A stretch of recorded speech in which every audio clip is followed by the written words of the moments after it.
Oke guys, selamat datang di channel Baders 17. Kali ini admin akan membahas lanjutan anime Kuronoso Kanshi berdasarkan light novel, atau bisa disebut juga dengan Black Samana. Admin ingatkan ini adalah lanjutan dari video sebelumnya, jadi bagi yang belum menonton video sebelumnya, silakan ditonton terlebih dahulu. Oke, sebelum ke pembahasannya, langkah baiknya bantu channel ini dengan tekan tombol subscribe biar channel ini bisa berkembang lagi ke depannya. Oke, kita langsung saja ke pembahasannya. Saat ini di kotak tontonan VIP, Kelvin dan partinya menyaksikan Rion yang riang berjalan menuju panggung setelah Renov memanggil namanya. Tentu ini adalah babak final pertandingan terakhir Blok B. Lawan tanding Rion adalah Leonhard si Raja Binatang atau Raja Gaunian. Kelvin dan rekan-rekannya saling berdiskusi tentang apakah Rion bakal baik-baik saja. Tentu untuk pertarungan Rion kali ini tidaklah mudah. Namun, hal yang paling membuat mereka penasaran, Leonhard akan mengadopsi penampilan seperti apa. Karena Leonhard tidak pernah memakai wujud aslinya, mereka berpikir mungkin Leonhard akan mengadopsi penampilan orang-orang terdekat Rion. Nah, ketika Rion sudah berada di atas panggung, dia, Kelvin, dan rekan-rekannya menonton dikejutkan dengan kemunculan Leonhard di atas panggung dengan mengadopsi penampilan Stola dengan tubuh kecilnya, tanpa menggunakan senjata apapun di tangannya. Renov bertanya atas nama semua penonton, bisakah dia memulai pertandingan seperti ini? Leonhard langsung menjawab bahwa penampilannya tidak melanggar aturan. Jelas Leonhard tidak keberatan. Rion bertanya apakah Leonhard yakin. Leonhard menjawab tentu saja. Sambil mengalihkan pandangannya pada Rion, Leonhard bilang dia hanya saja tidak ingin menyakiti Rion. Tentu pernyataan Leonhard membuat Rion bingung. Renov yang memperhatikan mereka yang tampak sudah siap segera memulai pertempuran terakhir Blok B. Setelah menerima sinyal dari Renov, Rion segera ke mode pertempuran, meskipun di tengah percakapan. Sementara di sisi lain, Leonhard hanya berjalan maju dengan senyum polos, sama seperti ketika Stola mendekati Rion untuk mengajaknya bermain. Hal itu membuat Rion sedikit bingung, namun Leonhard berkata pada Rion bahwa dia tidak ingin melawan Rion. Tapi Leonhard juga tidak ingin menyerah begitu saja tanpa perlawanan. Jadi Leonhard meminta Rion untuk memotong lehernya. Rion tentu saja bingung dengan apa yang baru saja dikatakan oleh Leonhard. Dengan begitu, Leonhard berjalan ke arah Rion sebelum dia menyadarinya. Leonhard berdiri tepat di mana benar-benar jangkauan serangan pedang Rion. Leonhard tersenyum sambil menunggu Rion untuk bergerak. Leonhard terus memprovokasi agar Rion memotong lehernya. Namun hal itu membuat Rion ragu-ragu tidak dapat menentukan apakah ini jebakan atau apakah Leonhard benar-benar tidak berniat untuk bertarung. Yang intinya, kebaikan Rion yang tidak bisa menyakiti temannya membuat pikirannya sekarang terkunci, tidak berdaya sama sekali. Karena Rion tidak juga melakukannya, Leonhard perlahan mengulurkan tangan dan meraih salah satu pedang di genggaman Rion. Darah menetes ke atas panggung saat telapak tangan Leonhard terpotong di ujung yang tajam. Leonhard bilang jika Rion tidak bisa melakukannya, dia yang akan melakukannya untuk Rion. Leonhard dengan paksa membawa pedang itu ke tenggorokannya sendiri. Meskipun dia terlihat seperti Stola, dia masih memiliki semua kekuatannya sebagai Raja Binatang. Rion mati-matian mencoba untuk melawan, tetapi pedangnya semakin dekat dan semakin dekat bertentangan dengan keinginannya. Darah perlahan mengalir dari wajahnya setiap saat. Rion menyuruh Leonhard untuk berhenti. Rion tidak ingin menang dengan cara seperti ini. Tapi Leonhard bilang kalau dia tidak punya pilihan lain. Leonhard benar-benar tidak ingin melawan Rion. Leonhard tampak tidak terpengaruh sama sekali meski pedang Rion akan segera menembus tenggorokannya. Sementara Rion tampak berkeringat, mati-matian menarik pedangnya kembali. Leonhard terus memprovokasi Rion agar tidak perlu khawatir. Jika Leonhard mati, maka Rion akan jadi pemenangnya. Tapi Rion bilang kalau bukan itu yang dia inginkan. Leonhard bilang jika Rion tidak bisa melakukannya, maka Leonhard menyuruh Rion untuk cukup menyerah saja. Pada saat pedang Rion hampir menusuk leher Leonhard, Rion menyatakan kalau dia menyerah. Leonhard tiba-tiba melepaskan pedangnya, menyebabkan Rion yang telah menarik kembali dengan seluruh kekuatannya jatuh kembali ke bagian belakang. Dengan begitu, Renov mengumumkan pemenang pertandingan terakhir Blok B jatuh ke Leonhard Gaunian. Meskipun secara pribadi Renov tidak bisa menerima ini. Bahkan setelah deklarasi kemenangan Leonhard adalah badai bukan sorakan dan tepuk tangan, tetapi cemoohan dan cemoohan. Segera setelah Rion kembali, dia dan Stola datang untuk meminta maaf kepada Kelvin. Keduanya terlihat sangat sedih, Gerard terlihat sangat marah sehingga dia sepertinya akan membunuh Leonhard saat itu juga. Jadi, Kelvin menghentikannya sebelum dia melakukan sesuatu yang bodoh. Terutama karena dia akan lebih rugi daripada Rion, di mana Gerard tidak akan mungkin bisa membunuh Leonhard yang sedang memakai penampilan Sutola. Sabato dan Goma dengan canggung seketika itu juga minta maaf atas apa yang dilakukan oleh ayahnya. Mereka sungguh sangat menyesal. Tapi Kelvin bilang pada mereka untuk tidak perlu minta maaf, karena apa yang dilakukan oleh Raja Binatang tidak bertentangan sama sekali dengan aturan kompetisi itu sendiri. Hal yang dilakukan oleh Leonhard hanyalah sebagai taktik untuk menyerang Rion tepat di tempat kelemahannya. Namun, meski begitu, Sera masih tidak terima. Sera dengan marah bertanya kepada Kelvin tidak marah tentang ini. Apa yang dilakukan oleh Leonhard jelas bertentangan dengan tujuan turnamen. Kelvin menjawab kalau dia juga marah, namun bagi Kelvin marah atau tidak adalah masalah yang berbeda. Justru, Kelvin berterima kasih pada Leonhard karena menunjukkan pada Rion apa yang perlu dia kerjakan. Namun, kejahatan menindas Rion, adik perempuannya pasti harus dibayar 100 kali lipat. Satu-satunya hal yang ada di pikiran Kelvin saat ini adalah apa yang akan dia lakukan pada Leonhard ketika mereka bertemu di final.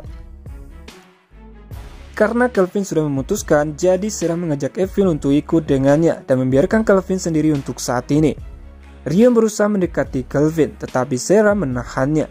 Sera bilang jika Rion mendekati Kelvin, pemurnian mutlak Rion akan menghapus kemarahan Kelvin. Rion memberitahu Sera kalau dia tidak ingin balas dendam, dan Rion merasa kasihan pada Goma. Tapi Goma menanggapi Rion dengan berkata kalau dia justru juga ingin ayahnya membayar itu semua. Bahkan Sabato juga setuju dengan itu.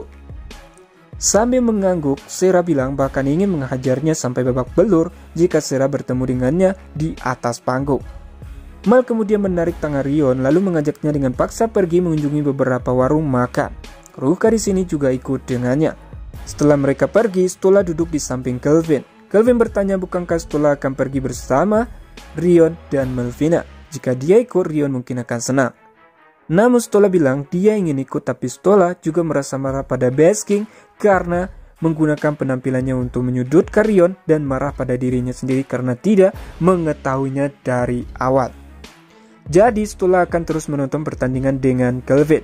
Stola bilang meskipun dia mungkin tidak banyak membantu sejauh ini ke turnamen, tapi Stola masih ingin berkontribusi entah bagaimana.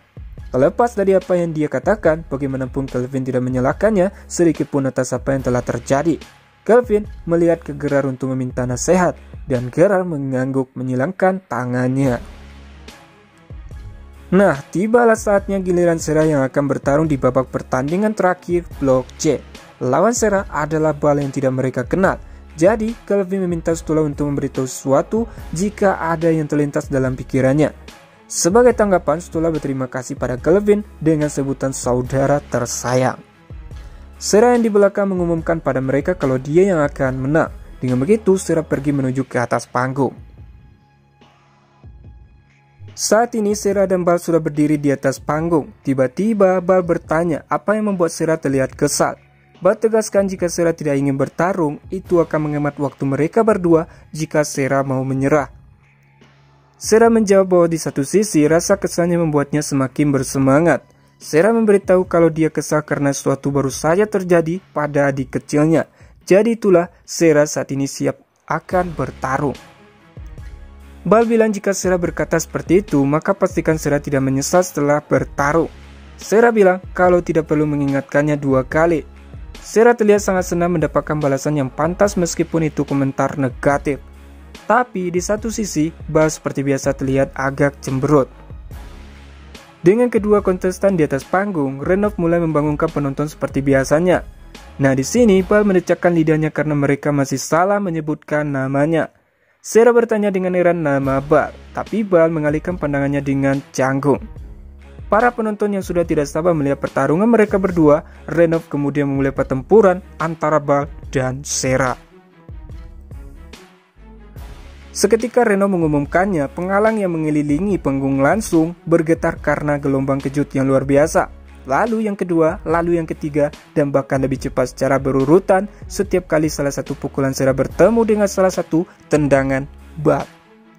Namun, setiap serangan sangat berat sehingga panggung sudah mulai menjerit karena tekanannya, dan pelindung tetap aktif secara konstan. Yang bisa dilihat Renov hanyalah 2 garis merah bertabrakan lagi dan lagi dalam tampilan yang jauh di luar pemahamannya. Pada titik ini, hanya ada satu hal yang Renov tahu dengan pasti, yaitu menyiapkan panggung yang baru segera. Para penonton mulai bertepuk tangan dan menutupi telinga mereka dalam apa yang pada akhirnya merupakan upaya sia-sia untuk memblokir raungan gemuruh yang disebabkan oleh rentetan gelombang kejut yang tak berkesudahan. Meskipun orang-orang mengira sarung tangan Sera dan pelindung tangan Bal akan hancur pada pukulan pertama, mereka semua entah bagaimana masih utuh meski sudah aus dengan sangat cepat. Lebih tepatnya, Sera dan Bal bertarung memiliki banyak kesamaan tetapi pada dasarnya berbeda. Sera, ia memiliki tubuh lebih besar, terutama menggunakan tinjunya, dan memiliki gaya yang sangat stabil dan membumi yang memfokus pada kecepatan. Sebaliknya, Bal menembus perawakannya dengan menggunakan gaya yang berfokus pada tendangan yang memberikan jangkauan signifikan dan memungkinkannya untuk mengilhami setiap serangan dengan daya hancur yang menghancurkan. Dalam pertarungan itu, Sera tertawa sambil mengatakan bahwa tidak banyak orang bisa membuatnya bersemangat. Bal menanggapinya dengan bilang kalau Sera bebas menjadi gila sesukanya, tapi Bal menyuruhnya untuk tidak melibatkannya. Untuk pertama kalinya sejauh pertandingan, sosok kedua petarung terlihat dengan jelas. Tinju kanan Sera dan kaki kanan Bal terkunci bersama. Sera jelas menikmati pertempuran, meskipun Bal tetap dengan ekspresi dingin seperti biasa. Begitu keseimbangan Bal rusak, Sera mengirim Bal terbang. Yang terakhir menekan ujung pelindung kakinya ke tanah, menimbulkan percikan api saat Bal berhenti. Ternyata, selama pertarungan Bal terus-menerus menggosokkan kakinya ke tanah, sehingga sekarang pelindung kakinya terus menimbulkan percikan api. Bal menyatakan bahwa baginya, pertarungan sebenarnya baru saja dimulai, dan di awal itu hanya sebatas pemanasan.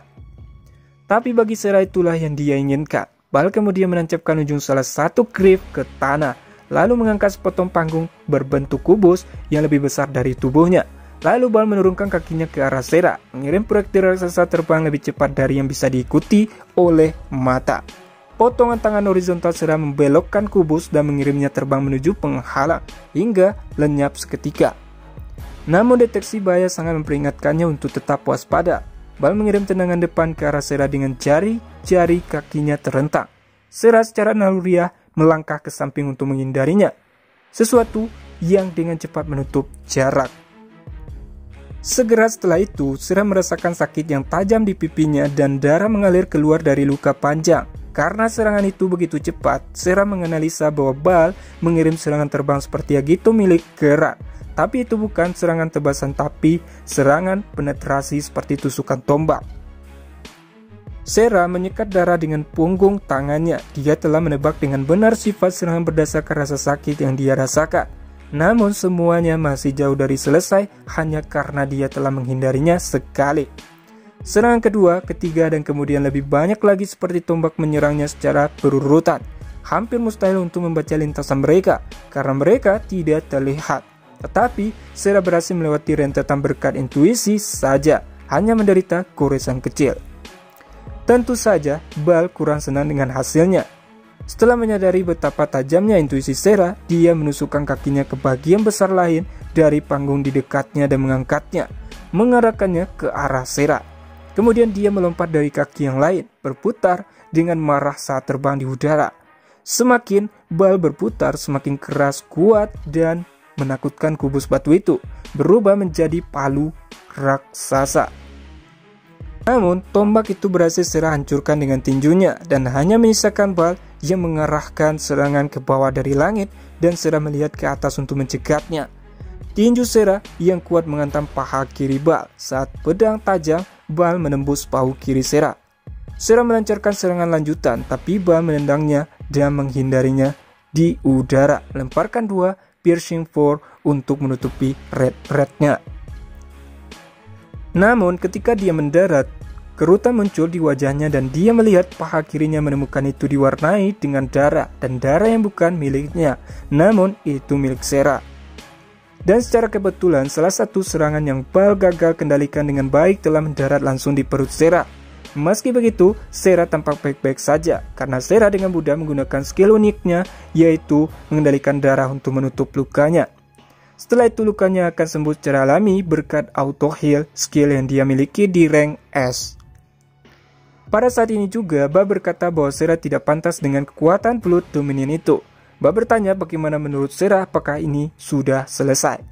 Tapi Sarah menjawab seolah-olah Bal masih memiliki kekuatan untuk bertarung. Bal bilang intuisi Sarah memang tajam dan itu membuat Bal sangat kesal. Tapi Bal bilang dia akan menunjukkannya sedikit. Saat Bal mulai menunjukkan sedikit antuisme, dia tiba-tiba terdiam. Sarah memiringkan kepalanya dengan bingung. Tiba-tiba Bal menyatakan dirinya menyerah. Hal itu membuat semua terdiam, bahkan Renov bertanya dengan ragu. Tapi Bal dengan nada kesal menyuruhnya untuk mengumumkan segera. Tapi di sini Sarah tidak terima dengan pernyataan itu. Namun Bal bilang untuk jangan khawatir, Sarah dan dia akan bertemu lagi karena di turnamen ini mereka tidak bisa serius. Bagi Bal itu tidak seru. Sarah yang bingung bertanya apa maksud Bal kalau dia akan bertemu lagi. Bal menjawab bahwa tidak lama lagi Bal berjanji, jadi Bal menyuruh Sarah untuk mengasah kemampuannya sampai tiba waktunya. Setelah mengatakannya, Bal turun dari panggung dengan darah Sarah masih menempel di kakinya. Oke guys, cukup sampai di situ dulu pembahasan kali ini. Terima kasih sudah nonton sampai habis. Salam nakama.